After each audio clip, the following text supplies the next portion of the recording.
Imagine walking into a high-end design studio in Soho, New York. The lights are dim, the air is cold, and in the center of the room sits a machine so dark, so sleek, and so powerful that it looks like it was stolen from a classified government lab. This isn't just a computer. This is the space gray ghost. This is the iMac Pro. If you're watching this, you probably remember the day Apple shocked the world.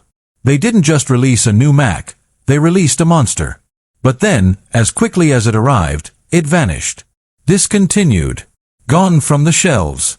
Today, we are going deep. We aren't just talking about gigahertz and teraflops. We are talking about why this specific machine became a cult classic, why it's currently the best-kept secret on the used market for creators, and why Apple might have made a massive mistake by killing it off. Welcome to my channel Tech Launch. Subscribe my channel and click on the bell icon for the new tech updates. Stick around, because by the end of this, you're going to look at that sleek gray aluminum in a way you never have before. Let's go back to the beginning. The year was 2017. Apple was in trouble with the Pro community. The trash can Mac Pro had failed. It was thermal throttled, hard to upgrade, and pros were jumping ship to Windows.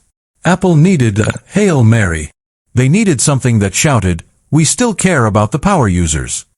Enter the iMac Pro. It was the most powerful Mac ever made at the time, and it was beautiful. But here is the catch. It was an all-in-one. Critics laughed. They said you couldn't put a workstation-class Xeon processor and a high-end Vega GPU inside a chassis thinner than a stack of magazines. They said it would melt. They were wrong. Apple re-engineered the entire internal cooling system from scratch, using dual blowers and a massive heatsink that moved 80% more air than a standard iMac. It was a feat of engineering that defied the laws of physics. Now, let's talk about that screen. Even in 2026, the 5K Retina display on the iMac Pro remains a gold standard. We're talking about 14.7 million pixels. When you sit in front of it, the world outside disappears. For a video editor or a colorist in Los Angeles or New York, this wasn't just a monitor, it was a window into their soul's work. It supported the P3 wide color gamut and 500 nits of brightness.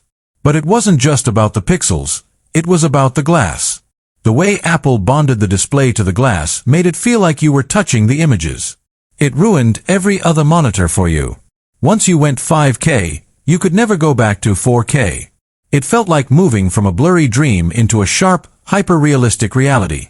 But what really made the iMac Pro the dark knight of the Apple lineup was the T2 security chip. This was the first time we saw Apple's obsession with silicon-level integration. Before the M1, M2, or M3 chips even existed, the T2 was the silent conductor of the orchestra. It handled the encrypted storage, the secure boot, and most importantly, it acted as a dedicated image signal processor for the FaceTime camera. It made a 1080p webcam look like a cinema camera. It was the bridge between the old Intel world and the new Apple Silicon world. It gave the iMac Pro a level of security and efficiency that no other PC on the planet could match.